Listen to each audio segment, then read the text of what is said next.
So far, so good. I think we've hit it.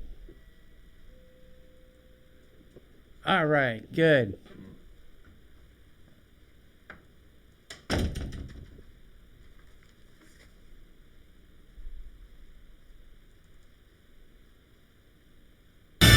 Now say this out loud as you're driving around in your car. Join Sports Skillet.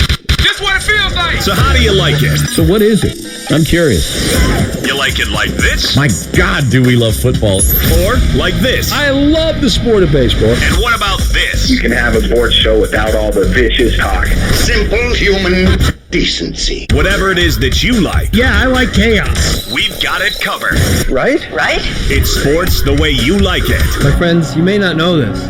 It's got everything you want. Here we go. Local and national sports talk that's fresh, in season, and FDA approved. If it's hot, you'll find it cooking with Jeff, Jay, and Kelly. They don't just stir the pot, they add more flavor than the other guys. Get ready to dig in and taste some Sports Skillet. Tastes good. Right now. And welcome to the Friday live stream of the Sports Skillet radio show. I am Jay, and we welcome you to join us every Friday on our social media channels.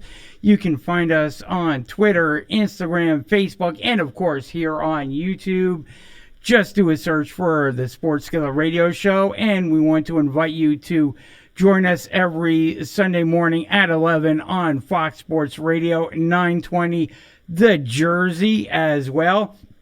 And I want to ask you guys a question at the top of the show.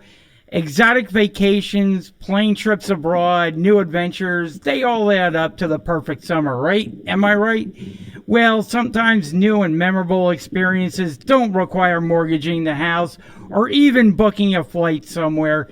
Do you know that discovering a hidden gem close to home can be even more rewarding than a well-planned, faraway vacation? If you have not experienced the serenity and beauty of Cherry Valley Country Club, awarded, by the way, the 2016 Club of the Year Award by the New Jersey Golf Foundation, you simply must sign up today for the 11th annual Knights of Columbus Tony Muschienti Memorial Golf Outing on Monday, July 22nd. We promise you this and much, much more. A delicious breakfast and lunch buffet prepared by award-winning Chef Chris. A chance to win a foursome at the Trump National in Bedminster, New Jersey. Chance to win foursomes, top-of-the-line clubs, and lesson. If you just show up, if you just register an event and show up, you're going to get a free club. You're going to get a commemorative photo from the event. It's amazing. Like I said, a voucher for a free golf club. And witness, you want to be part of this. Our first ever helicopter ball drop. We're going to have a helicopter drop balls over a hole on the golf course. It's going to be amazing. People are going to be tweeting this on their social media accounts, tweeting it, Facebooking it. You want to be a part of that. You want to see the balls drop down from the helicopter. You want to be a part of that. You don't want to miss it. There's also going to be the opportunity for you to win $10,000. Who cannot use $10,000 in our hole-in-one contest? If you're still on the fence, at the end of the day, for an extra $15, you can jump in and relax in Cherry Valley's Olympic-style pool. It's just going to be amazing. New experiences don't always require exhaustive plans and costs. Sign up today at sportsskilletradio.com. Just click on the link. It's right there. Easy to sign up. You want to be a part of this. It is by far the best golf outing going today. Coming up next month, July 22nd. Be a part of it and register for that event. And as always, at the top of the show, we bring in our awesome guest, Ken Moskowitz. You can find Ken on his social media account. You can find Ken all over Facebook as well. You can give him a follow on Twitter at NWS Skywarn Ken. and find him on Facebook at Ken Moskowitz. And we're going to be talking some Philly sports with Ken right now. Ken, how are you doing today? How we doing, Jay? How we all doing, family? We are doing great. I know you're pressed for time, so let's get right to it. Phillies lose 2 out of 3 to the Arizona Diamondbacks. A disappointing series, but now they come off of that. They had a day off yesterday. They had the Phillies Carnival down there at Citizens Bank Park. Got to participate with fans, but now things are ramping up. They're playing in their division for the next couple of weeks, starting off with a huge series against the Atlanta Braves. Ken, what do you make of our Phillies? Well, this is what I always had believed and still believe. This is kind and true, the all-important stretch now for the Phils, being that we're going to be playing nobody else but division rivals from now until June 30th, July 1st. This is what I've always called it for years and still believe in it wholeheartedly, the make or break in which it could be a June bloom or a June swoon, and especially for these Titans right now. This is an all-important series indeed against the Braves. You have a nice little pitching matchup tonight.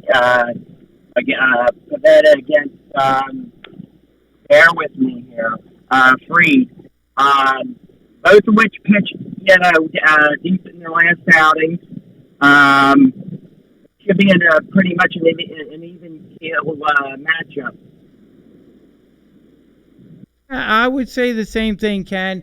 And this is going to be interesting from the standpoint of the Phillies really need to take 2 out of 3. We were talking last week. Phillies were in first place, but unfortunately they dropped a game and a half behind those Atlanta Braves, and we were a little giddy last week, about where the Phillies stood. Now all of a sudden the Phillies are trailing Atlanta, and they really need to take 2 out of 3, if not sweep them, because now the Phillies are where Atlanta was for a while in second place, and Atlanta can kind of put some distance between themselves and the Phillies if Atlanta takes 2 out of 3. Yeah, and I will say too that from the looks of it, I'll tell you, yes, we could take 2 of 3, but in my opinion, I feel as if this is a all-important series, number one. Number two, normally I would say 2 of 3 in a thing like this. That's if the Phillies were a game and a half up. However, I think they need to really honestly put the pedal to the metal. Sweep Atlanta, okay? You back up in first. Then you go ahead and take 2 of 3 from the Nationals. The back home, I believe it's 4 against the Marlins, if I'm not mistaken. Which obviously the Marlins right now, for the time being, are much irrelevant, unless they rattle off a 25-game winning streak, which that obviously won't happen, at least anytime soon. So, but I do believe right now this is like an alert warning, like a bit of a tornado warning for them, if you will, equivalent to that. Meaning they have to really do the job, get the wins, sweep Atlanta. And again, normally I would say 2 of 3 because that's overall they've been pretty consistent about that this year, Jay. Yep. But in my opinion, I think right now, and especially I thought of this morning, I say you need to put the pedal to the metal if you were Gabe Kapler and tell him, look, grind it out, do what you have to do to get these wins in Atlanta. You need to sweep Atlanta. In my opinion, sweep Atlanta, and then sweep the Nationals as well. But if you're going to go into Washington, go in with the mindset that, yeah, we need to play hard, but if we could take 2 of 3 at least from them, then that would be a little bit of a breathing, a little bit more of a breathing room, in my opinion, because then you at least, again, you have the sweep in Atlanta. Let's hope that they'll sweep Atlanta. But if they do, they'll have that sweep in Atlanta and plus all 3 of those wins in their back pocket as well. So I really think this is the most important matchup right now, because I think this series alone, I believe, will set the stage to see whether they can come out by the time July 1st rolls around, if they can come out on top in first place, but also, again, most important, put that distance, between Atlanta, between the Mets. I mean, and the Mets, you don't know what you just don't know what you're getting out of the Mets each That's time true. out. They look like they could be most likely the classic 500 ball club. Yeah. I mean, it's strange to say, but you just don't know what you're going to get out of the Mets. And look, right now, I believe the Nationals are 31-37. But I'll tell you what, if their bats can start clicking a little bit, I would not count them out either. So I mean, this is where I believe that the Phillies now. This is the all important stretch, the make or break, if you will. Yep.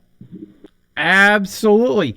And in regards to it being a make or break stretch, good news coming for the Phillies is that they're going to start getting some of their injured players back, starting hopefully today with Roman Quinn coming off the injured list. And that would allow Scott Kingery to start playing a little bit more third base if they can get Roman Quinn back, and maybe Kingery and Quinn can split time in center field. And when Roman Quinn is out there playing center field, now you can move Kingery around and maybe have him play a little bit of third base. And I'll even say maybe even a little bit of second base, because Cesar Hernandez has cooled off quite a bit. Yeah. Both Cesar and Michael Franco as well. I mean, Franco, I was expecting high hopes. I had high hopes for this year, and we have a good chunk of the season left, but I mean, he right now, like Cesar, is just rapidly ice cold. I mean, yeah, exactly. It's just been a rough stretch for Cesar. He was doing well for a little bit, but then he's cooled off.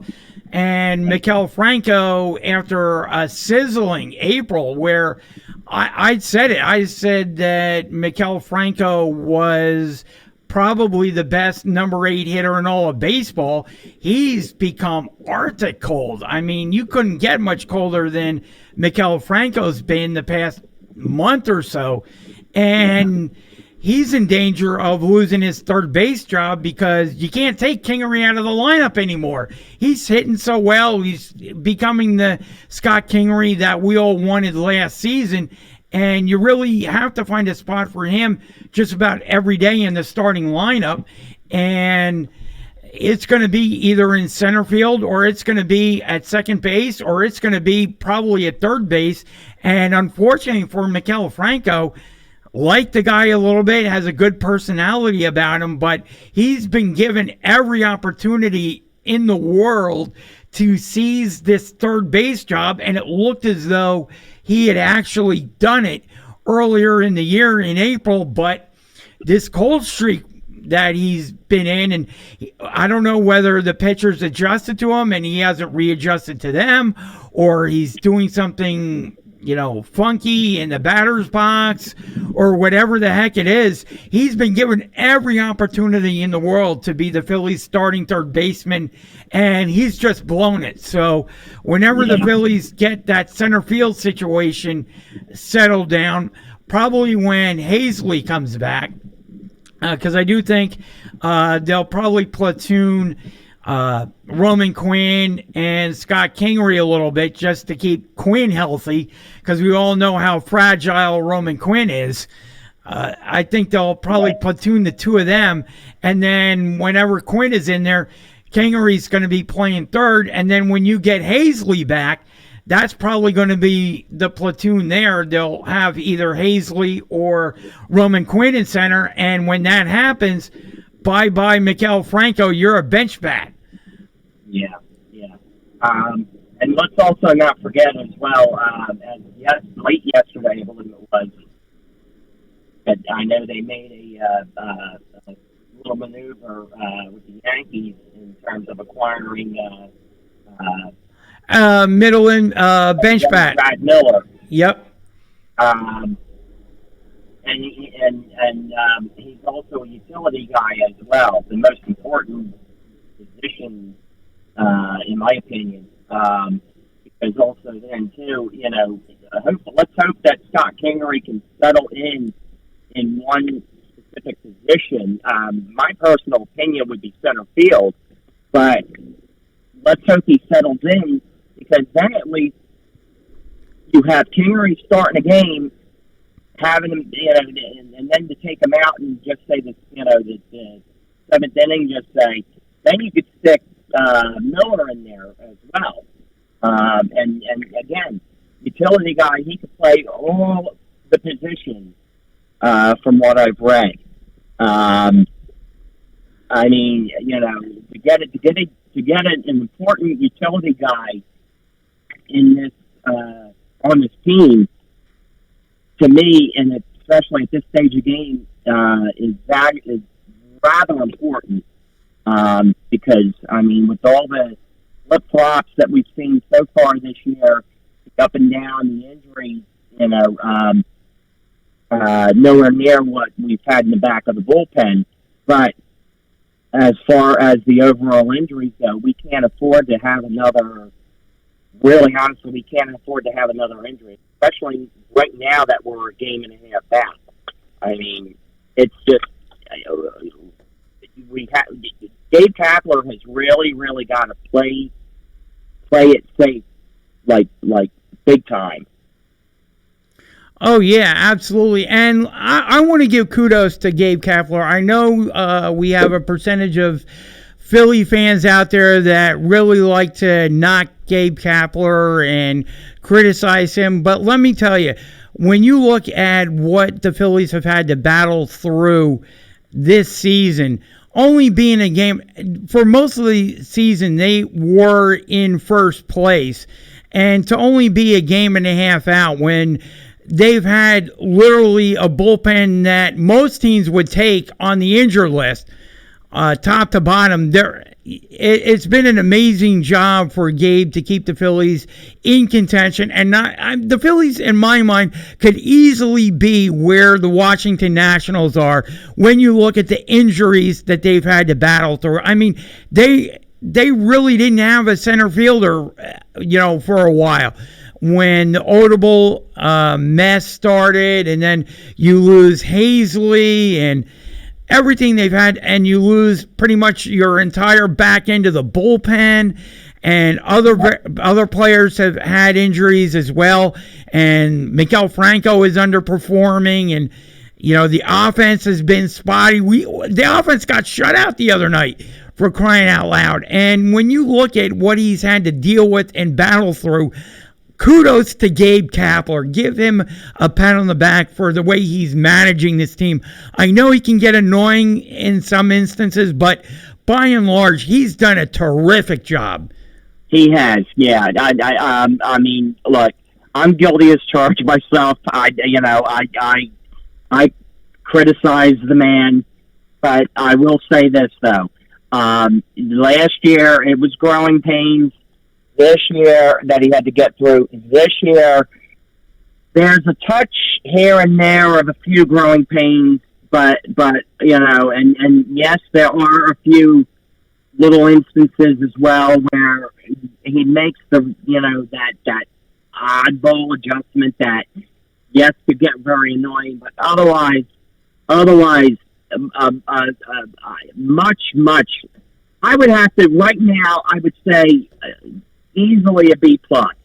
Easily a B plus if I had to grade Kapler's work right now.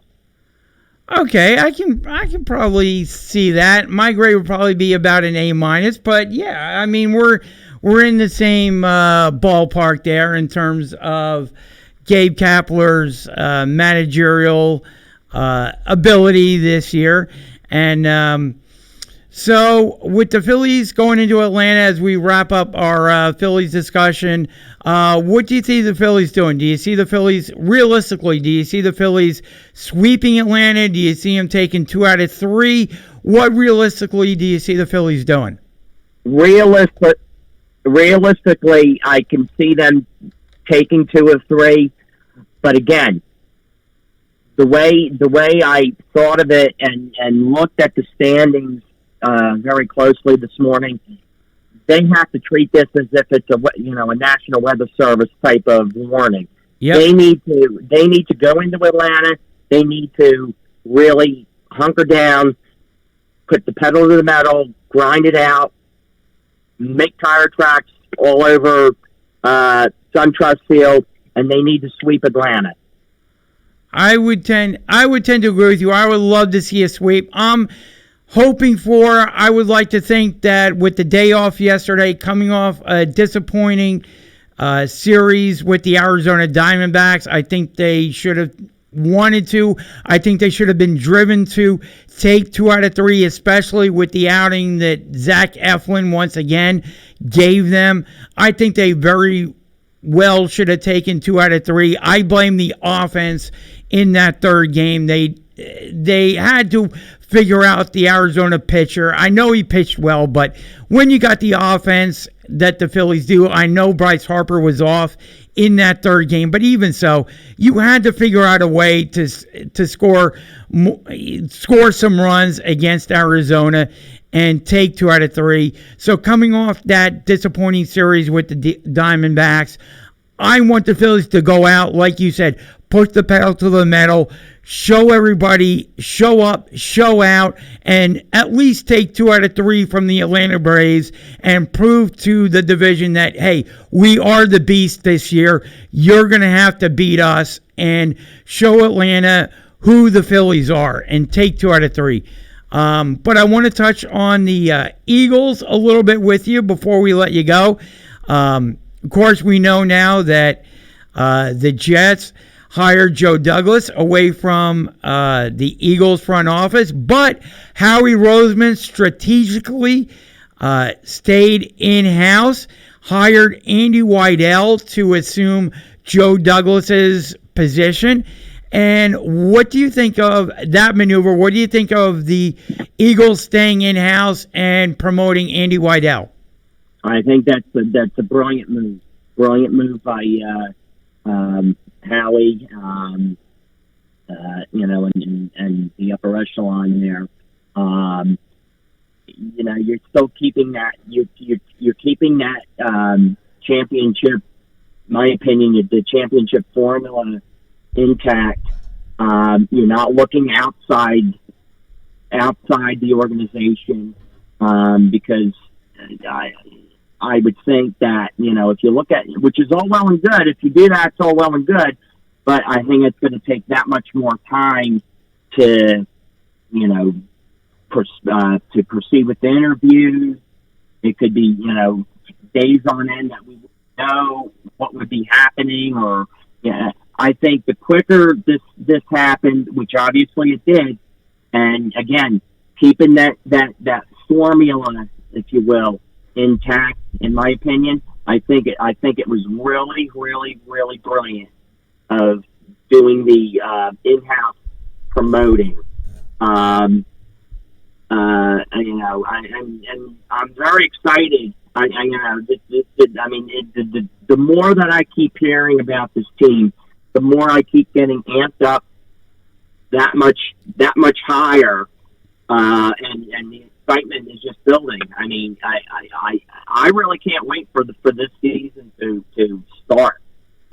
Oh, I'm with you there. Everything coming out of Eagle Land, outside of losing Joe Douglas, has been extremely positive. I'm hearing great things about how Deshaun Jackson is assimilating back onto the Eagles this start to the summer OTAs. He's done a lot of charity work in the area. He's been a great leader for some of these guys. And he and Carson Wentz, from the reports out of OTAs, have been starting to hook up and get that chemistry going. And if they can do that, we know he has great chemistry already with Zach Ertz. So if Carson Wentz can get some chemistry going with some of these other guys that they brought in, like Jay Jaw and Deshaun Jackson and Dallas Goedert, if he can get some chemistry with some of these guys going, this Eagle offense could be scary good. Yes. Oh, yeah. It definitely can be scary good.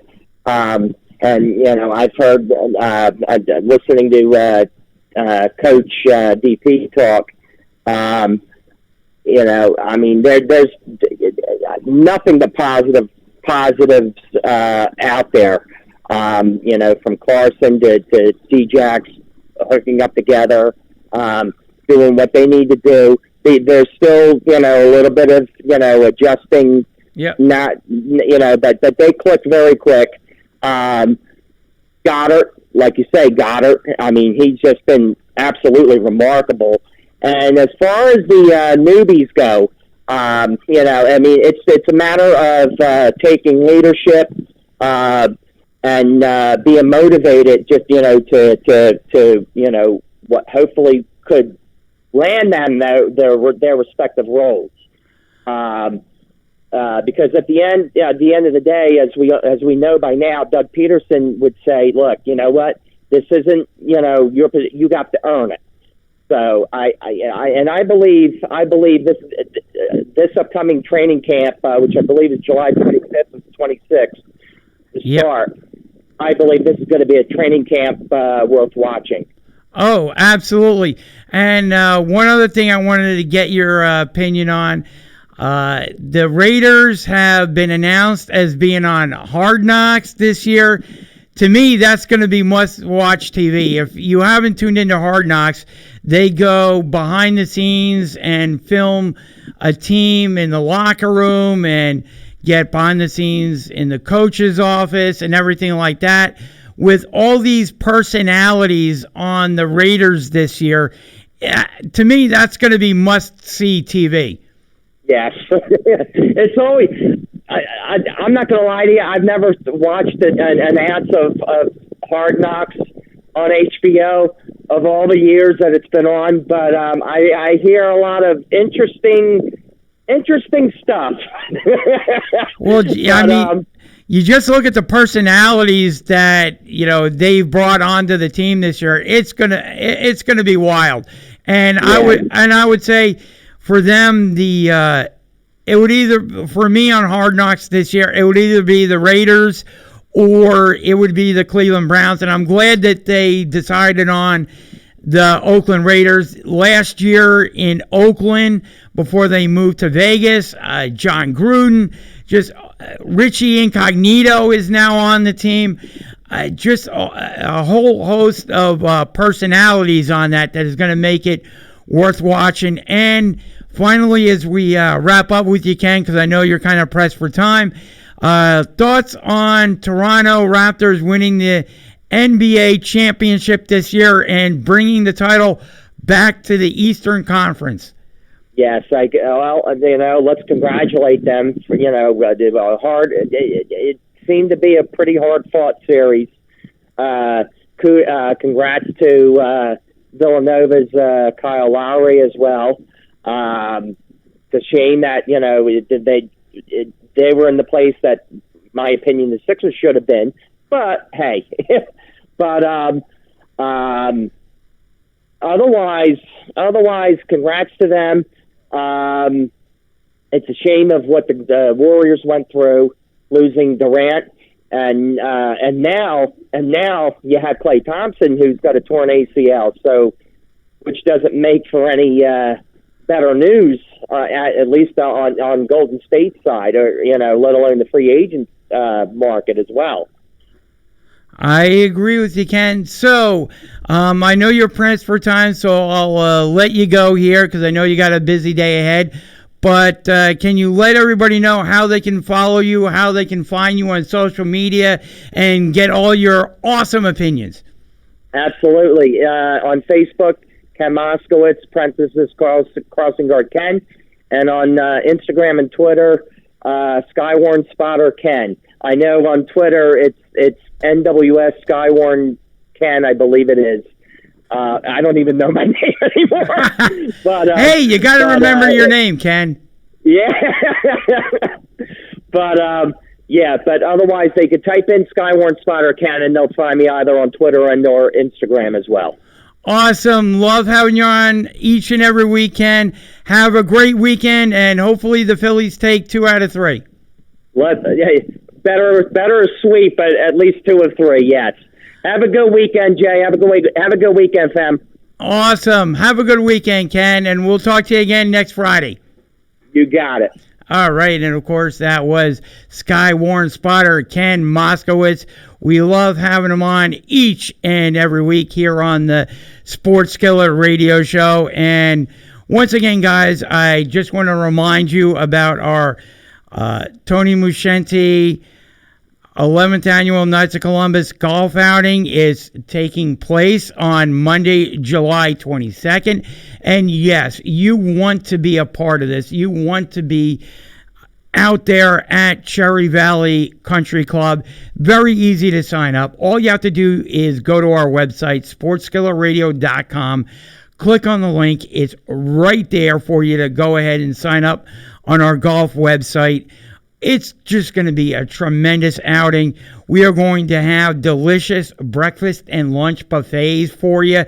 We are going to offer you a chance to win a foursome at Trump National in Bedminster, New Jersey. You can win a $10,000 hole-in-one contest. You can witness our first ever helicopter ball drop.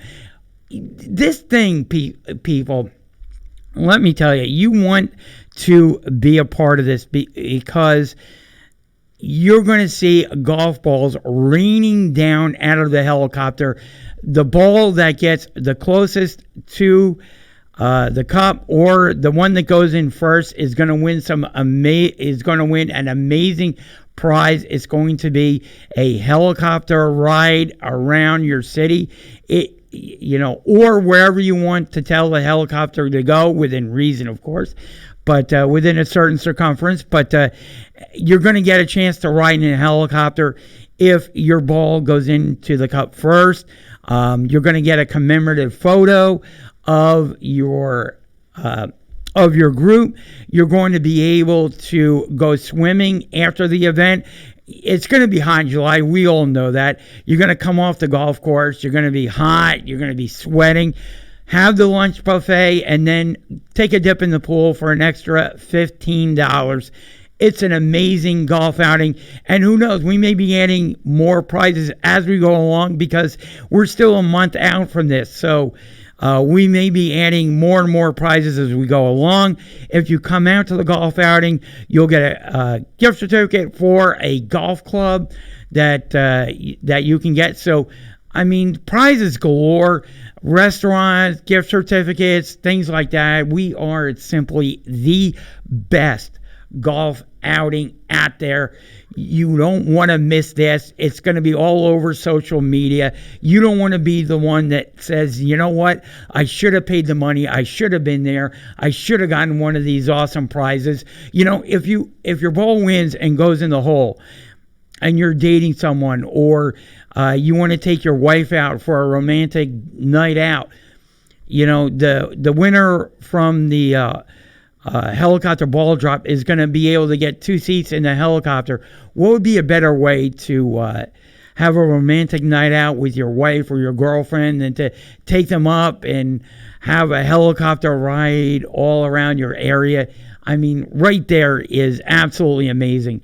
So you want to take part in it, just go to sportskilletradio.com, click on the link. It's right there. We want to see you there Monday, July 22nd. So with that, we are going to take a brief time out, and we're going to pay some bills. And when we come back, we will have the coach, Shane McGowan, and he's up in Canada, so we will obviously be talking some NBA Finals with him. And stay tuned for that. And on the other side, the coach, Shane McGowan.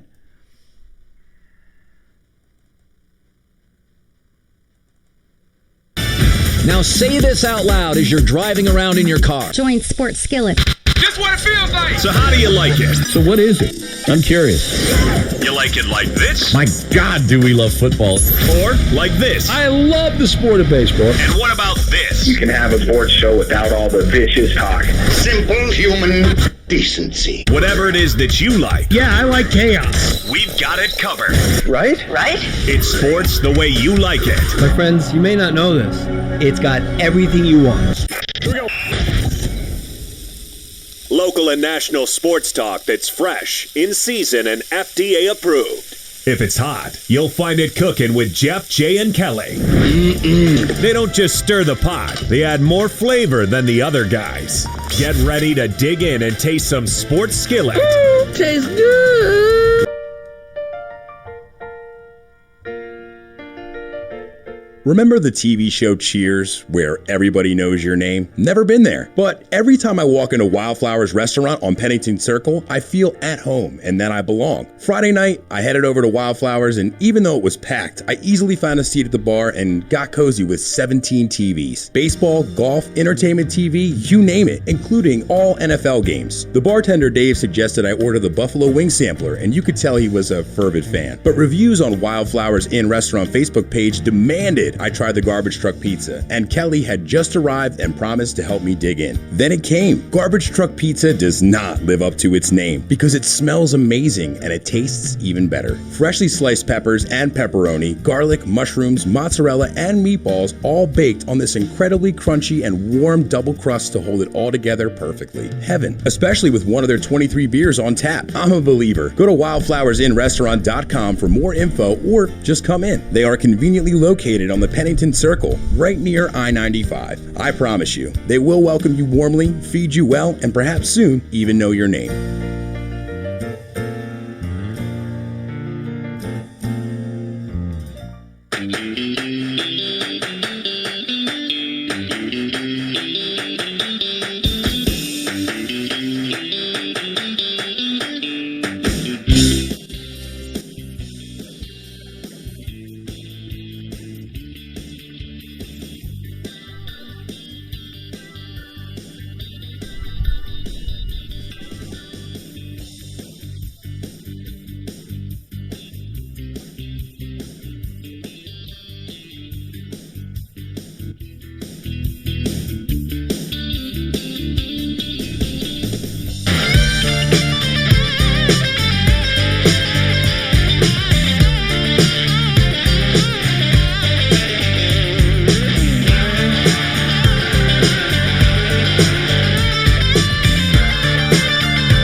And we are back here on the Sports Skillet Radio Show, a live stream every Friday afternoon. You can find us here on YouTube. And if you miss any portion of the show, you can always go to our website or our social media accounts, Twitter, Instagram, Facebook. Do a search for Sports Skillet and we'll pop up. And we want to encourage you to also find us every Sunday morning on Fox Sports Radio 920 The Jersey, where we have great guests like the one we're going to bring in now, which is the coach, Shane McGowan. He tackles the hottest and most sizzling topics of the week. Check out Shane's website, mentaledgeperformance.ca. Don't miss Shane's articles in USA Today, High School Sports, and Train Magazine. And we want to encourage you to give him a follow at Mental Edge, PERF1 on Twitter, and Shane7551 to keep up with his events and podcasts. Shane, how are you doing today? Oh, I'm doing fantastic. How are you doing today, there, Jay? I knew you would be, and I wonder why. You know what? Lots of excitement, that's for sure. You know, got to start off with the Raptors winning their first ever NBA championship. What's the mood like up there in Canada? I mean, we're a few hours out. They did it last night. What's the mood right now up in Canada? You know, all across, it's a lot of, without a doubt, relief, I think is the biggest word. It's relief. It's finally come to tuition here. You know, last season they thought they might get an opportunity and to go further and go from there, and it didn't pan out. They made a huge trade that caused a lot of controversy at the beginning. A lot of people were not pleased with this, whatever, and then all of a sudden it goes, and you fought Philly first, which was a tough series. You went and faced the Bucks, who were supposed to be in the finals. Everybody had them favored, and you go in there and you beat them after being down 2 games to face a defending championship team in Golden State that's been around for how long and has won how many titles. But, you know, it came down to, again, the fact that this team just had a lot of heart, a lot of will. And I know Golden State had their injuries. I mean, you lose a star player like Durant, that's already tough right off the hop.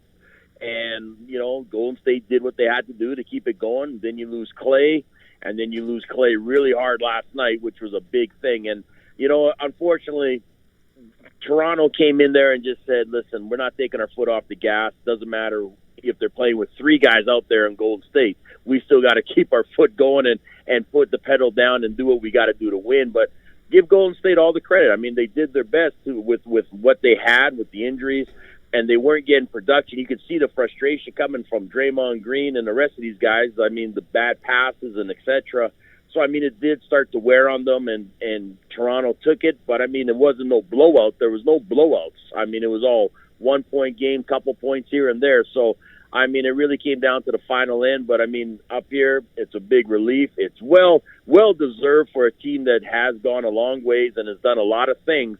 But I got to give credit also to the management team of Toronto for putting it together, and the guys coming off the bench to play as well as they did. Oh, absolutely. And you mentioned giving credit to the Raptors managerial team. What a job by Masai Ujiri putting this team together, actually rolling the dice, taking a risk, trading for Kawhi Leonard, who was on a 1-year deal, who he knew he was giving up assets for, a guy who was on a 1-year deal who could walk away at the end of this, and who knows, maybe he does or maybe he doesn't. Maybe you can fill us in on anything you're hearing about Kawhi staying or leaving. But he rolled the dice, brought in Kawhi Leonard, and it just absolutely worked out for him. So, and there's no question about that. I mean, and you know, considering that you just gave, you know, DeRozan a huge contract before that, and we're pretty sure in him feeling that he was going to be part of the Toronto team, and then you trade him like that, you know, that's a huge thing. So, I mean, it's one of those things where, like I said, I really think he took a big chance with this, and he won. And he won really big for him, which was impressive. I'm more impressed, though, with the fact that Kawhi came in there with the attitude of saying, listen, to Lowry and the rest of that team, I know you lost a teammate, I know you lost your best friend, but we're here to make a statement, we're here to win. And that's exactly the attitude that they all finished with, was, you're right, we had a job to do, our job was to win a championship, and this is it. And that's what they did. And how about that Kyle Lowry, Philly native from North Philadelphia, you know. Yeah. You know, coming in, helping the Raptors out. Actually, I think he's known as Mr. Raptor now. Yes. You know, so he did a tremendous job helping them to the title. Have you heard anything more about what's the rumors about about the star of the Raptors staying or going? You know, that's going to be another thing that's going to happen later on. I think right now, my gut feeling is saying that he's going to be leaving. I think Kawhi is that type of a fellow where it's like, you know what, I go to places to do my best, to have fun and play the game and be healthy and everything like that. But I don't know if this is where I actually want to finish my career in many ways. And I think he's still venturing off where he's going to be somewhere on the West Coast. I do think that that's where he wants to head to for his family as well as just him and his own peace of mind. That's just how Kawhi is. I mean, give him all the respect and credit in the world. He doesn't make media highlight headlines by being somebody that's crazy or out of hand or nothing like that. He's a very humble man, just does his thing, but he's still searching for what's best for him and what he wants. And I think that's where he wants to head out to. So I do think that he may be on the move. And I know a big rumor right now is I know the Wizards are definitely trying to get their new GM to be Toronto's GM, and they're offering a big price from what I heard of close to $10 million a season just to get him out there. So I think there's going to be some shakeups happening in Raptor land, and I think that's to be expected because, I mean, again, there's a lot of things that they got to work on. Oh, yeah, and Masai Ujiri could be going to Washington. I think that would be a huge loss for them because now all of a sudden the Raptors would have to replace him in the front office. Well, I mean, the thing with this, though, is you're going to look at it and say, okay, are the Raptors still going to be a team? Because they've got a few guys that are going to be up for grabs, too. You got Green, you got Gasol, you got all these guys that are still in contracts, too, that could be up and going as well. So I don't know if Ujiri is looking at this and saying, you know what, I brought in these guys, but now I got to look also what's ahead of my future, too. Can I rebuild a team like Washington as well? Maybe he wants to be that type of a GM. Maybe he wants to be the builder and the fixer and everything, too. I'm not exactly sure. Toronto's going to have their hands full. Right now, they're just going to embrace what they have. But, I mean, if they lose Kawhi, they got to look and figure out who's the next available big-name guy that we can bring in here to help us at least get into I don't think there's going to be any repeats. I'll say that right off the hop. There's going to be no repeats. I do think, though, that they're going to try to definitely qualify for, you know, conference titles and everything like this. But until they've got all the people in place, there's going to be no repeats. And I think that's what it's coming down to. And so, like I said, there's going to be a lot of things happening in the next little bit for Toronto, especially with the draft coming up as well. Oh, yeah, absolutely. And looking at the perspective from the team they beat, the Golden State Warriors, they look like they're going to be in a little bit of a pinch for this next year. Two of their best players are hurt. What do you think this does for the future of Kevin Durant? I mean, it's rumored that the Knicks have said, hey, you know what? We're not changing our stance. We're going to come at KD with a huge offer regardless of him being hurt or not. We still want him to be part of our team. We're going to give him a max offer. Do you think the Golden State Warriors will retain KD, or do you think he's going to opt out and take that offer from the New York Knicks if the Knicks offer it to him? I think KD is going to opt to go to the Knicks. I think there's been just a little too much maybe damage in that organization that last year for him not to feel appreciated or whatever. And I mean, you know, he could be a sensitive fella, take things the wrong way too. But again, it's how he feels and whatever. So I do think that he is going to be on the move. And my biggest thing is this: is these injuries are not minor injuries for him or Clay. These are major injuries that take upwards of 6-8 months to get yourself back into a fit working condition. And I mean, you can say, oh yeah, well, the NFL guys, they tear ACLs and they're out there and they're a unique bunch.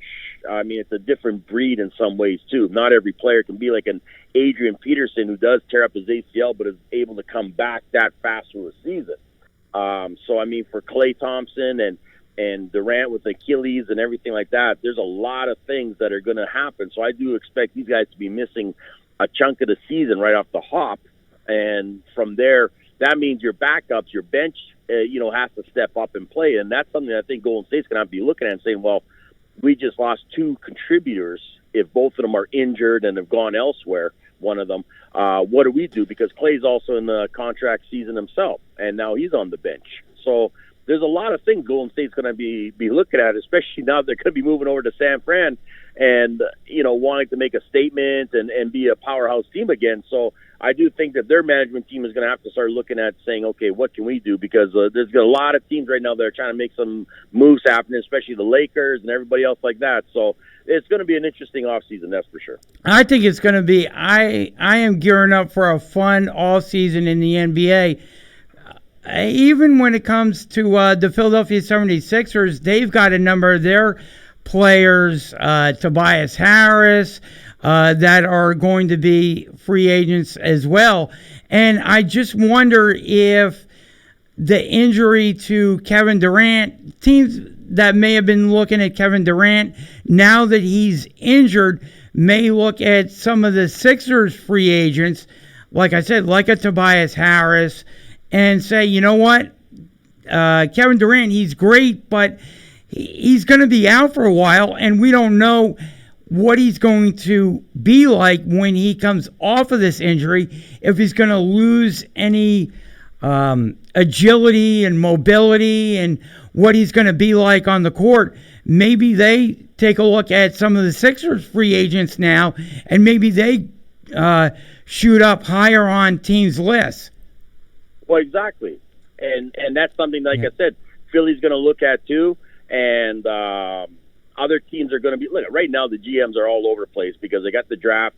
Do they want to get rid of their pick of where they are, et cetera, and everything like this? So, I mean, there's a lot of pieces out there, and it's now coming down to saying, okay, what is it that we need to fill our roster to be competitive, and what do we need to get further in this, playoff hunt and the West? And I think right now, everyone's looking at Golden State as being the wounded Ducks right now. They're the team that's just been battled with injury.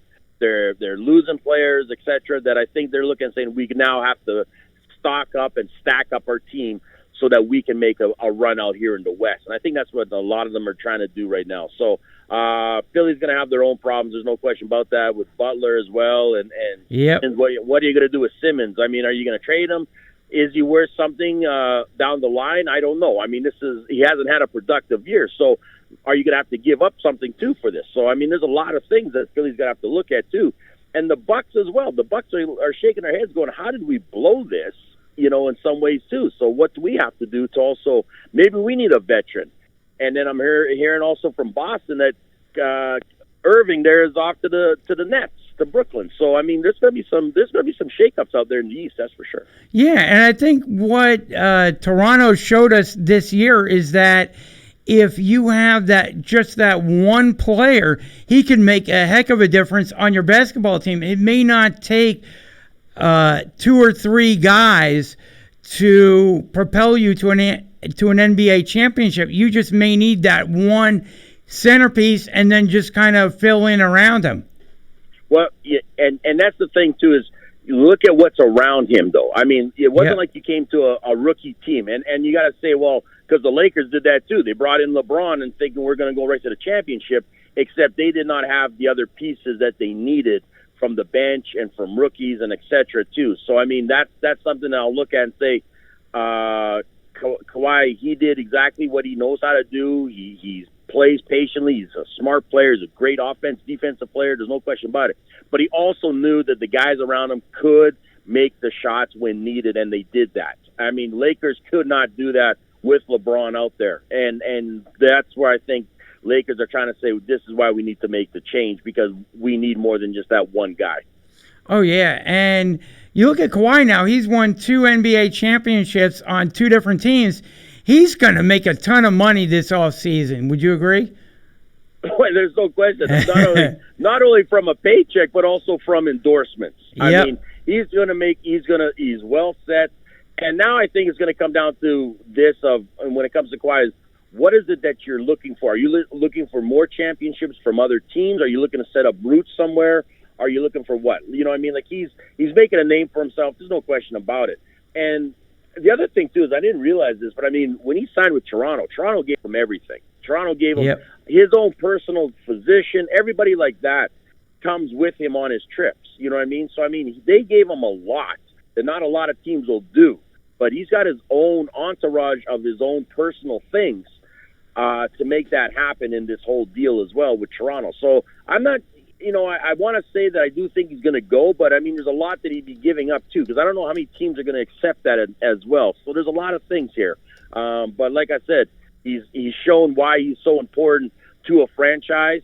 He's shown why he is as good of a player as he is. But again, like I said, there's going to be teams that are going to be saying, okay, what can we offer? It's not all about money sometimes, but I mean, it's more of what can he bring to the table. And like I said, Toronto took a chance on him. He proved it. He showed why he was and as good as he was. And Toronto was very good with giving him the time off and everything needed. So, like I said, give credit to that whole organization and the players as well around him. But like I said, I think the Lakers are going to be the next team you're going to hear in the next little bit of making big splashes here. Could be. I know they're trying to make some moves and bolster their roster and get some good players onto their team. Before we wrap up the basketball discussion with you, any message for Kelly? Because we know Kelly loves her Golden State Warriors. Well, you know what?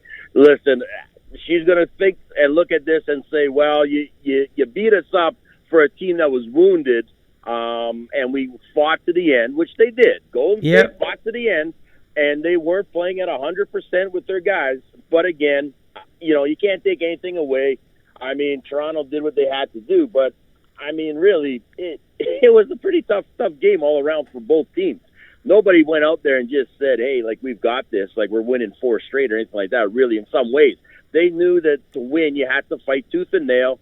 You had to fight with the refs. You had to fight with the atmosphere of both arenas. I mean, there's a lot of things that both these teams went through that I think pretty much caught them off guard, but it made us one of the most popular series, I think, ever on record when it came to television, when it came to everything of viewing. I mean, it was absolutely incredible. Absolutely was. It was a absolutely epic NBA. It was actually all the playoffs I thought were pretty good this year in the NBA. You had some drama to it. You had the triple doink, the quadruple doink, to send the Raptors ahead to the Bucks, beating the Sixers. There was a lot of drama and a lot of good games in this year's playoffs. There was. I mean, nobody went out there and just, as you say, rolled over in some ways. I mean, it came, especially these finals. I mean, it really came. The East, I'll have to say, was probably the most dominant, tough, physical series were the Eastern games. There's no question about that. And I think that the championship one definitely showed that, hey, you know what?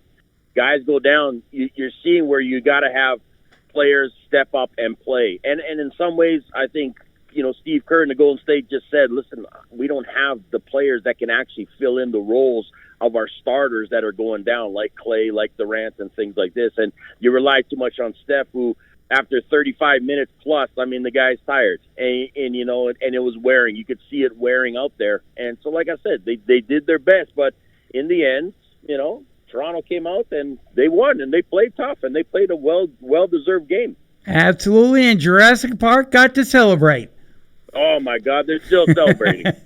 I think probably you can confirm this for us, but I have to think that nobody has left Jurassic Park since the end of the game. No, it's still, from what I've seen, it's still going on, that party, and it's a weekend, so I mean, it's like, and it's hot too, it's nice, everything is going well, so I mean, they're just having a great time. They're embracing it. They're just waiting for these Raptors to get back and have their part. And that's going to be a huge celebration, too, when they decide to have a parade out there for them as well, too. So, I mean, it's nonstop. It's nonstop. And like I said, it's great for the city. It's great for the country. But, I mean, it's also good for basketball as well, too, I think. Absolutely. And changing the sport a little bit, we had another team win their first championship. The St. Louis Blues are Stanley Cup champions. They came out and I mean, like I said, they had a mission. I mean, there's a team that was in last place in January, and everyone wrote them off to come in there and make the changes, do what they had to do, and all of a sudden, this is where they got them. I mean, well deserved for them. I mean, really, like, absolutely incredible of what they had to do to get there. and the teams they fought to win, and a hot goaltender and a young goaltender like this. I mean, really, it's this whole. And I look at it, I go from basketball to hockey. It's been an absolutely crazy season of unpredictable, but absolutely fantastic for both of those sports. Oh, absolutely. And, you're our mental game coach. What does the Blues winning the Stanley Cup, as you mentioned, they were in last place. What can be the message that's sent to other teams across baseball, football, hockey, basketball? What can the message be sent to other teams that, hey, the St. Louis Blues were in last place and won the Stanley Cup? This has to be a very positive message to never give up on the season. Exactly. You're never out of it. You are never out of it, and this is what these guys said to themselves. We're not out of it. We're going to play. We're going to fight. We're going to do everything we got to do right to the end. And if we can believe in each other and we believe in the system and the process of what our coaches are telling us to do and the game and et cetera, we are in this. And that's all it came down to. And that's what I mean. You talk about heart, you talk about everything like this, but it was the fact that these guys honestly stuck together in that locker room and just said, we're in this together. Let's just play our hearts out and do what we got to do. And really, they showed that. They really did. They didn't have the egos. They didn't have the attitudes. They played smart. They played aggressive. They played disciplined. And they stuck to what they wanted to do as a game plan, and that was it. And even after a loss, they came out fired up. Nothing changed because that's exactly how they trained themselves to be. And so when you look at everyone else coming into, say, the NFL this season, you're never out of it. You're all starting off at 0-0 right now. I mean, you come out strong like that.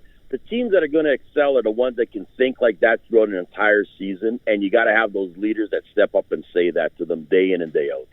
Oh, absolutely. And kudos to the management of the St. Louis Blues as well, because they could have easily given up on the season and traded off some players and started a rebuild, that type of thing. We always see teams doing that when they're in last place. But kudos to the management and front office of the Blues for staying the course and getting the team to the Stanley Cup Finals and, bringing that good vibes to the locker room of the St. Louis Blues. Here's the funny thing is that St. Louis Blues, they have been in the contendership for, I believe it's almost 6 out of 7 of the seasons since new management has taken them. New ownership has taken them. So the ownership has said, listen, we believe in you guys, so we're not going to go make a bunch of crazy trades or get rid of people or anything like that. And when they were slumping in January and the drafts and everyone's getting ready for the big trade talks and everything like that, St. Louis was pretty much sticking to their guns and saying, you know what, we got what we feel we have. We just got to work together a bit better. We've got the right system. It'll pan out. We made a coach's change. We did all these things. Now let's just go out there and do our thing. And they brought in the hot little goaltender there in Binnington, and bam, that was it. That was all they needed, was that little spark like that, and it set the train going for them. And they just fell for it and said, we are in this, and we are going to go all the way. And that's how they thought about it. So like I said, St. Louis is a team that went under the radar for years after years after years. So finally, where it's like they showed how they could peak. They just need one key ingredient. That happened to be a hot goaltender, and that's what they got. Yep, absolutely. And I want to wrap up with you talking a little Raiders talk, because we found out this week that the Raiders are going to be on Hard Knocks this year. Oh, yes. and I'm looking forward to this one, that's for sure. In fact, the Raiders are coming up here to Canada to play one of their preseason games in week 3. So, I mean, it's. I think they had to, because it's their home game due to the fact of them having some problems with their own home field advantage and things like that. So that's still got to get worked out for Oakland in their ways. But like I said, with Hard Knocks, them being on there, you're going to hear a lot of crazy things. You got a lot of personalities in that locker room. And, I mean, there's no question about it. It's going to be an interesting season.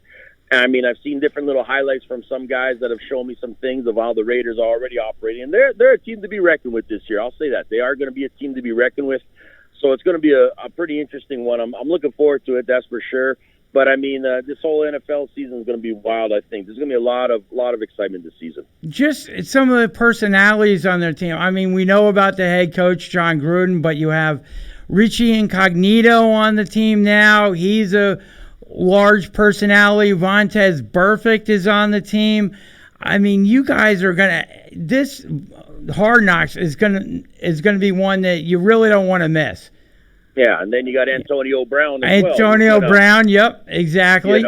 Right? Who's probably going to have a lot of different things to say about his former team and everything like that. And I mean, from what I'm gathering, that team is actually gelling well together right now in many ways. The rookies are playing really good, and I think the vets are pleased about that. So I mean, if you can have a happy team, you're gonna have some success. But I do think you're right with these personalities. They're not going to hold back. They don't care. They're going to be who they are. But again, as long as they get the job done, you go get the job done, and that's what it comes down to. Yeah, absolutely. The one thing that concerns me, though, with the Raiders is the fact that they are going to be traveling heads and tails more than any other team in the NFL, and I got to believe that's going to take a toll on them this year.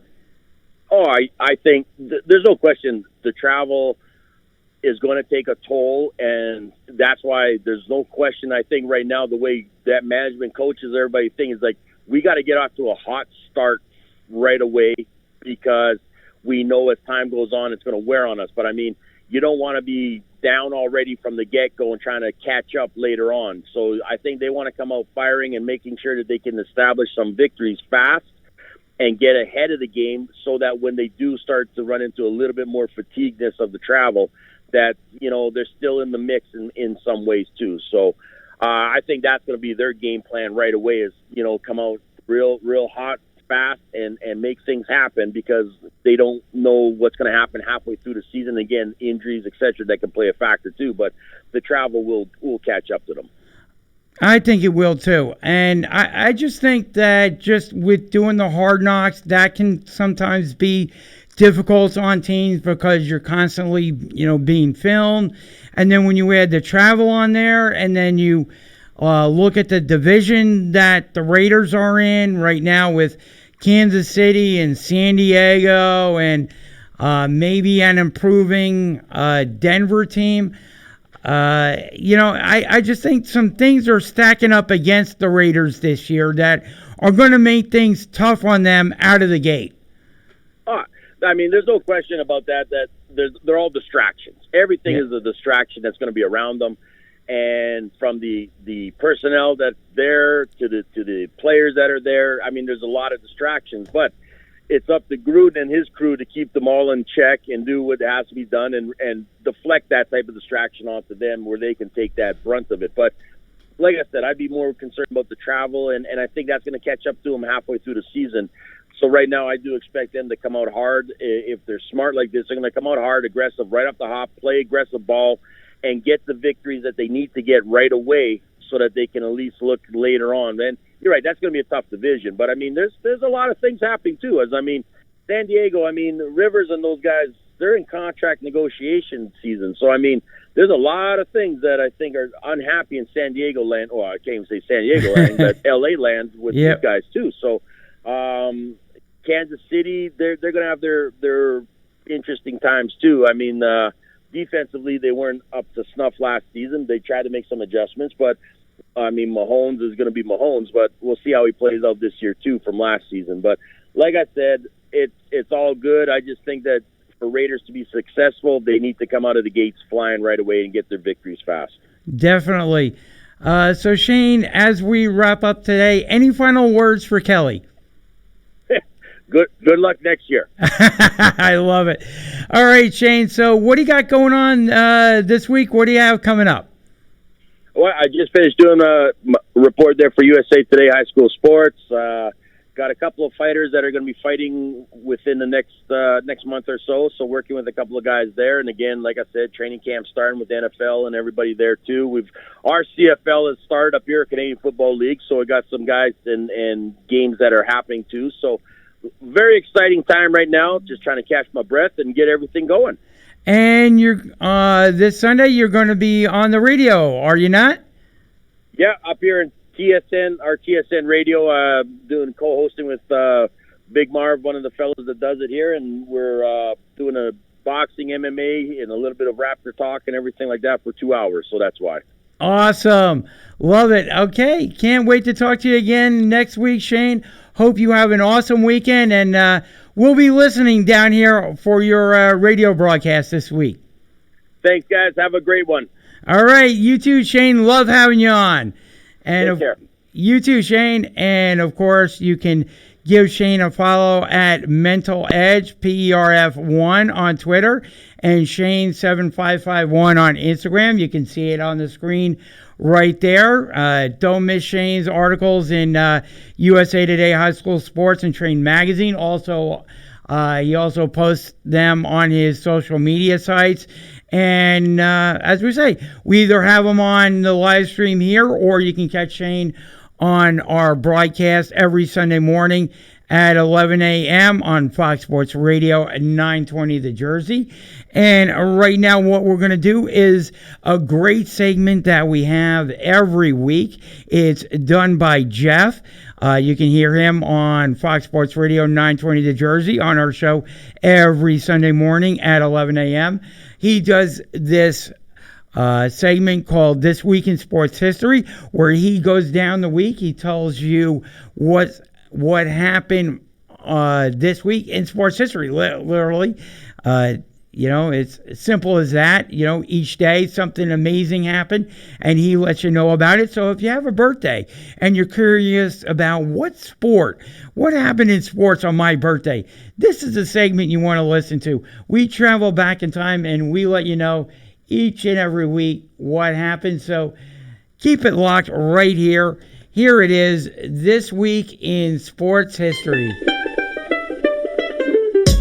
Welcome to This Week in Sports History, sponsored by Wildflowers Restaurant. I am Jeff Sellner. Let's dive right into the history books. On June 17th in 1994, the United States hosted the 15th World Cup of Soccer. Despite the U.S. lacking a top national team, the tournament was the most financially successful in history. The tournament broke the World Cup average attendance record with nearly 69,000 fans per game, and the total attendance of 3.6 million remains the highest in history. Brazil won the cup by beating Italy 3-2 in a penalty shootout at the Rose Bowl in Pasadena, California. This marked the first time the World Cup was decided on penalties. The victory by Brazil helped them become the first nation to win 4 World Cups. On June 18th in 1915, Jerome Travers became the second amateur to win the U.S. Open of Golf held in Springfield, New Jersey. Travers shot at .297, 1 over par, to capture the win, 1 stroke ahead of runner-up Tom McNamara. Shortly after the win, Travers announced his retirement from competitive golf and never played in the U.S. Open again. A 4-time U.S. amateur champion, this would be his only major victory of his career. On June 19, 1955, the Philadelphia Phillies beat the Chicago Cubs 1-0 in 15 innings, tying the longest shutout in Philadelphia Phillies team history. In the top of the 15th, Marv Blaylock singled to center field to lead off the inning, and Willie Jones doubled to right field, scoring Blaylock. This game was also notable because it was the first game of a doubleheader. Jack Meyer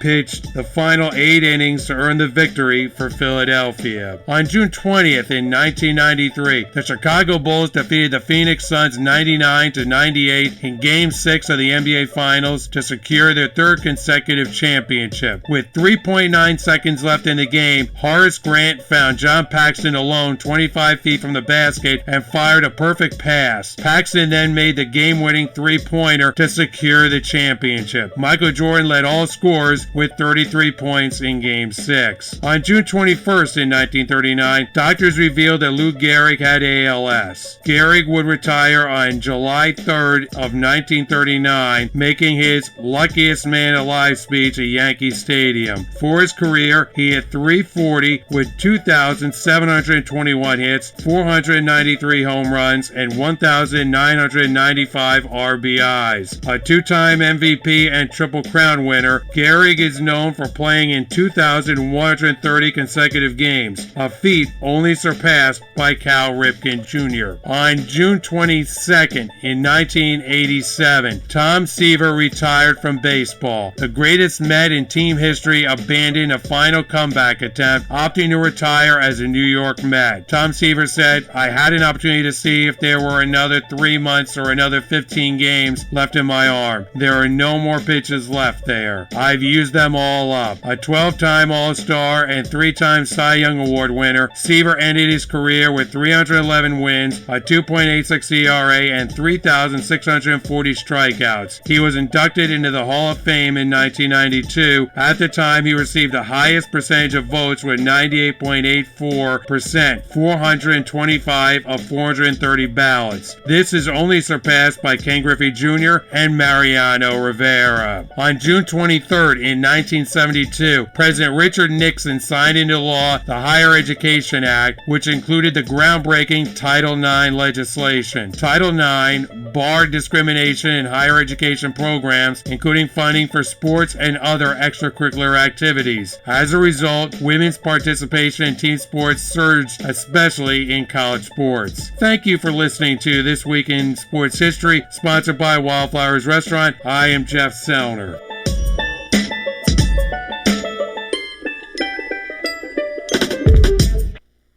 And we're back here on the Sports Skillet live stream every Friday afternoon. You want to tune in here. We talk about anything and everything. We also do that on our show every Sunday morning at 11 a.m. So after Twitch, every Friday afternoon, we talk a little pro wrestling.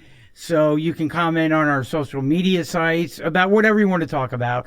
We talk about it all: baseball, football, basketball, hockey. We bring on great guests as well. Pat Ragazzo is off this week. Normally we have him on talking some Mets and New York sports.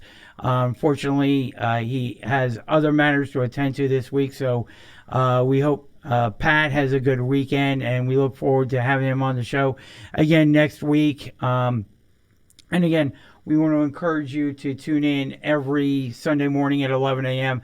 Fox Sports Radio 920 The Jersey and SportsSkilletRadio.com. You can hear us. Download our app. Go to the site. We got a lot of stuff up there for you to be entertained by, videos, things like that. So definitely head over to SportsSkilletRadio.com. But again, I want to talk a little bit of pro wrestling as we close up the show, and some other stuff as well that we didn't get a chance to talk over yet. Number one is we want to congratulate the U.S. women's national team for their first victory this week. A lot of people, we're going to be discussing this on the show Sunday. A lot of people are up in arms about should the women's national team have dialed it down once they had a commanding lead against Thailand.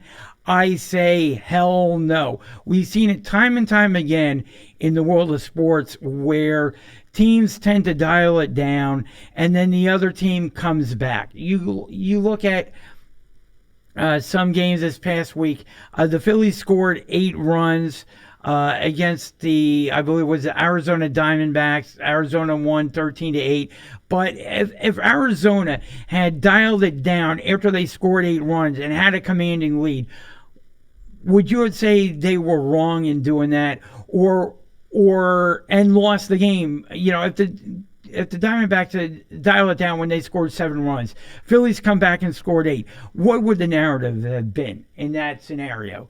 Would the narrative have been, hey, the Phillies came back and won because the Arizona Diamondbacks took their foot off the gas? That's why you don't do it. You keep your foot on the gas, because what that does is it allows teams to feel good about themselves. It allows teams to have a good feeling, builds up good camaraderie.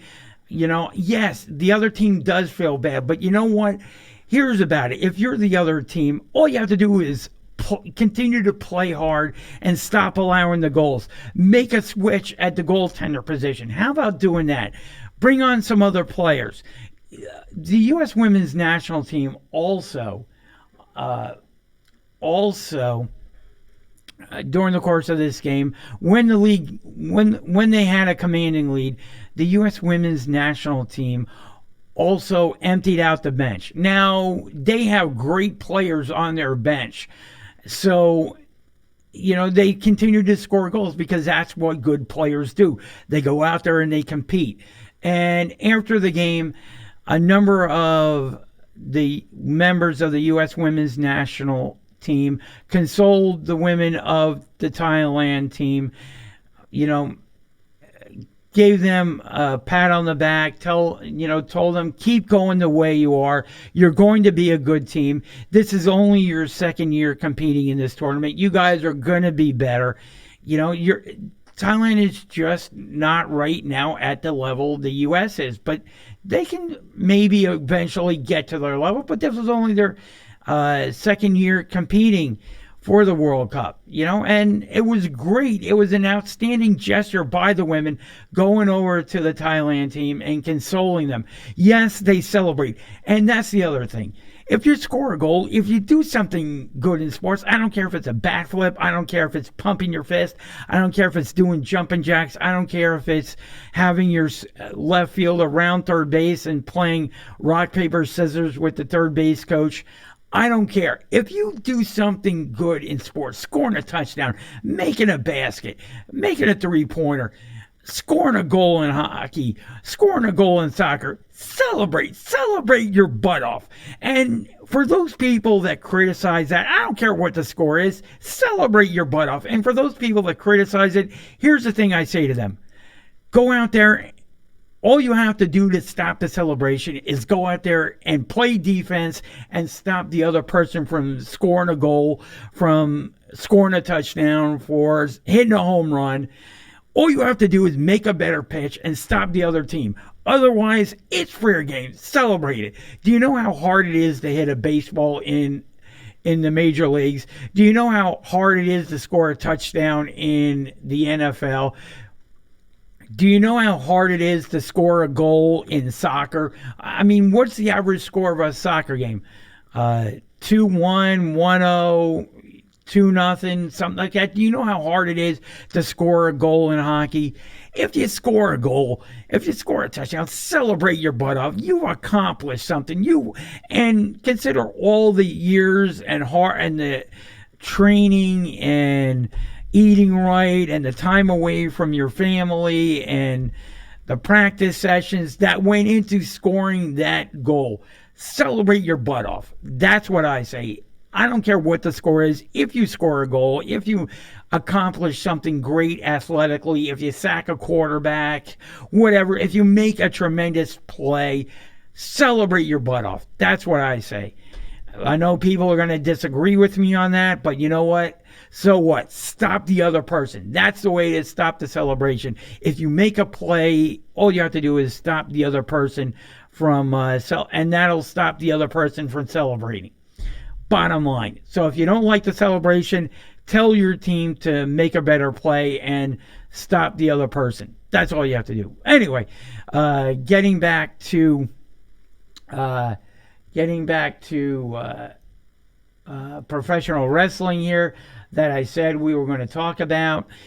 AEW's All Out has been sold out. AEW continues on its tremendous roll. They sold out their next pay-per-view. Tickets are already starting to hit the secondary market. And the two main events are going to be Chris Jericho versus Adam Hangman Page and Adam Moxley versus Kenny Omega. That should be an awesome match. Of course, John Moxley was the former Dean Ambrose in the WWE. And I think this is building a ton of momentum for AEW. The word is out on them. They're no longer a minor, in my mind, a minor league, if you want to call them a minor league or federation. They are now getting ready to go head-to-head with the WWE. They're allowing the wrestlers freedom to do their promos and to develop their characters. I think it's becoming a very well-run promotion. You've got the Rhodes brothers involved in that, the Young Bucks involved in that. They've got money from the owner of the Carolina Panthers. So financially, they should be a stable organization. They've got a television contract with TNT that's going to start up this fall. So you've got a lot of positivity around this federation, and it's also going to be an alternative to some of these guys, like maybe a Tyler Breeze or somebody like that that's not being promoted the right way. You know, Tyler Breeze had to go back to NXT to develop his character and to get seen again. And for some of these guys that have a great worth ethic, great characters, and just need television time or just a better script to follow, or not even having a script to follow, just being said, hey, we want you to do, we want you to cover, you know, A and B to promote the program that you're in against so and so. You know, instead of saying, here's the script, we want you to read it verbatim, they're going out there, they're being able to develop their own script. They're being able to go out there and say, hey, you know what, I can develop my character the way I want to, and suggest it, and be welcome, and have their suggestions actually go through and be welcome, and actually have a voice in what their characters are doing. And this is very empowering for some of these guys. And they're getting well-known wrestlers now to join the promotion. You know, the Rhodes brothers, everybody knows them.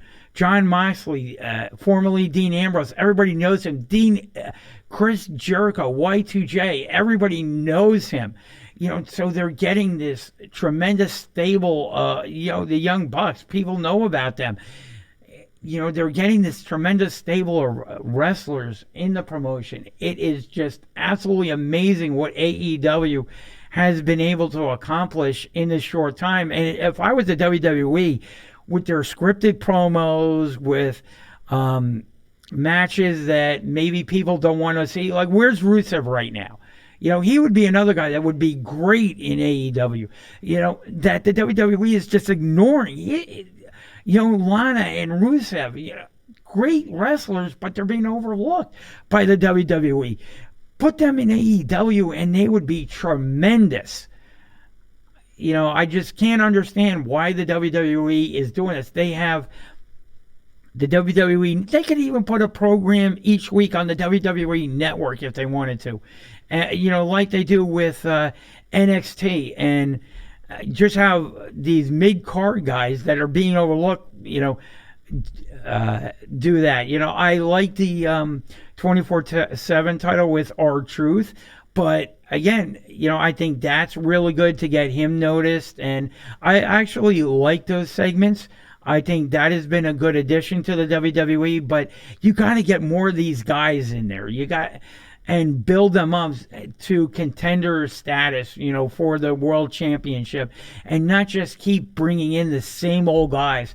You know, I know Brock Lesnar is a top of the card person, but how often have we seen him face Roman Reigns? And, you know, yes, he's having a pretty good program with Seth Rollins, but to always have him at the top of the card, have him fight somebody else on occasion, you know, to build up some of these guys, you know, instead of always being at the top of the card fighting for the world championship. Have him build up some of these guys, you know. He doesn't always have to be in the main event wrestling for the SmackDown World's title or the Universal title on Raw. You know, just have him build up some of these guys, you know. Make them more relevant. You know, I like what they're doing with Kofi Kingston, but again, you know, it's building up guys, you know, building up the tag teams, making fans feel that some of these tag teams are relevant and some of these wrestlers are relevant instead of the same old garbage each and every week. You know, that's why AEW is doing well, because they're fresh. They're allowing the wrestlers to actually do some good things, and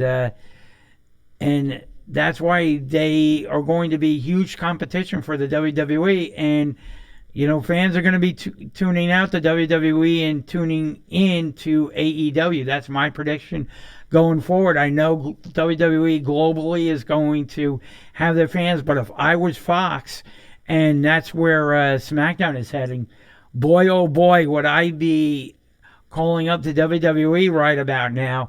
And I'd be looking at the ratings and I'd be saying, we're going to promote you guys. We need more. We need you guys to be AEW.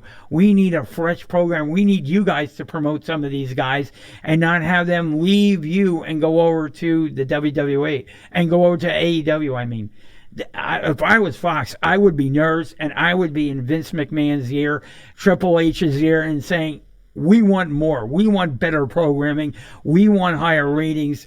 Look at what AEW is doing. We want you guys to do that. And we want some of these guys that are being overlooked to get a higher position on the card. That's what I think Fox should be doing right now before the transfer happens, because Fox may not be happy with the WWE product when they transfer over to the Fox Sports Network this fall.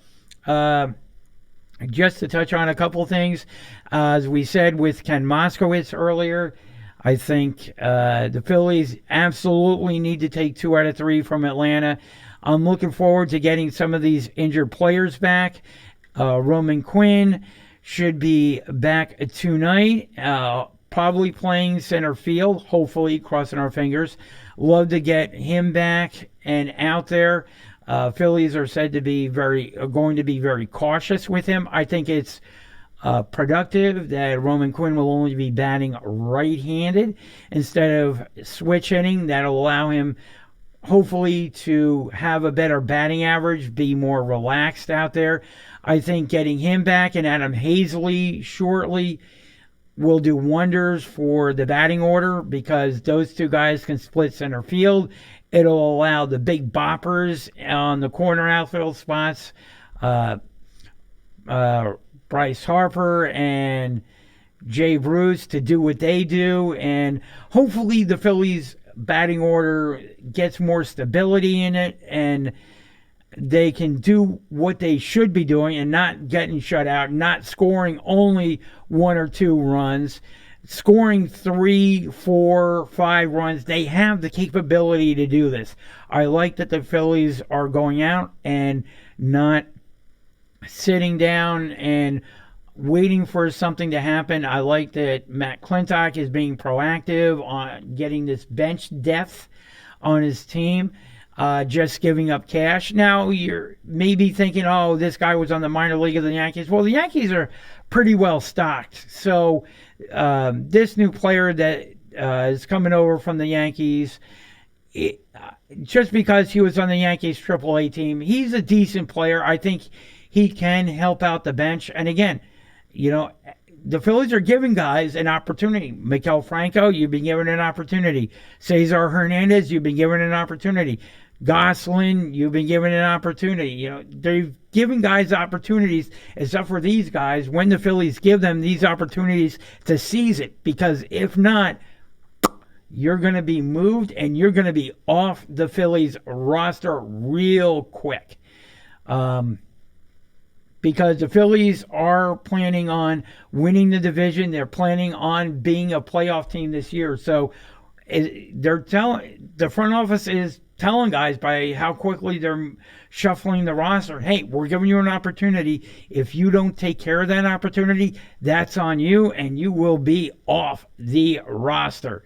So we want to thank you. I'm going to wrap things up here on the Sports Skillet live stream for this Friday. If you have any questions, comments, we entertain them all. We're going to be live Sunday morning at 11 a.m. on Fox Sports Radio 920 The Jersey. Again, go to our social media sites, Twitter, Instagram, Facebook, and YouTube. We'll be posting some great content there. And hopefully we'll see you Sunday morning at 11 a.m. And hopefully you'll be back with us again next Friday afternoon on our live stream. And hey, just to give myself a little bit of a shout out here, one of our good friends, Eagle Shirley. I'm sure you've heard her on our show and on 94.1 WIP. EAGLES, Eagle Shirley and I do a live stream every other Monday night. So you want to tune into A Dash of Shirley on YouTube and her social media accounts. We bring in great guests there as well. So again, tune into A Dash of Shirley every other Monday night. If we get good response back, hey, maybe we'll bump it up and we'll do it every Monday. So again, give us feedback on A Dash of Shirley. Let us know how we're doing there. We talk about a whole wide berth of topics on A Dash of Shirley, just like we do here on Sports Skillet. We have some music on the show. Talk a little sports as well. So you want to tune into A Dash of Shirley every other Monday night. If you miss it, it's on her website and also on her YouTube site as well. I produce that. So check that out as well. And for this week, thank you all for tuning in. If you have any questions, comments, whatever we talked about on the show, feel free to drop them in the comment section. We want to hear from you on Twitter, Facebook, Instagram, and YouTube. Thanks everybody for tuning in, and we will see you next week here on the Sports Skillet radio show. And remember, once again, to come out to our golf outing Monday, July 22nd. We hope to see you there. Again, you can sign up on our website, sportsskilletradio.com. Now say this out loud as you're driving around in your car. Join Sports Skillet. Just what it feels like. So how do you like it? So what is it? I'm curious. You like it like this? My God, do we love football.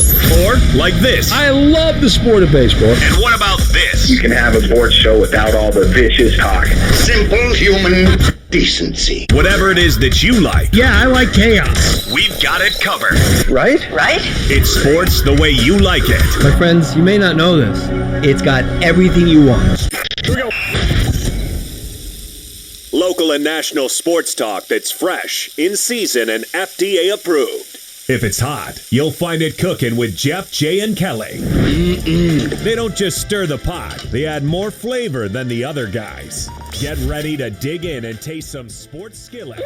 Tastes good.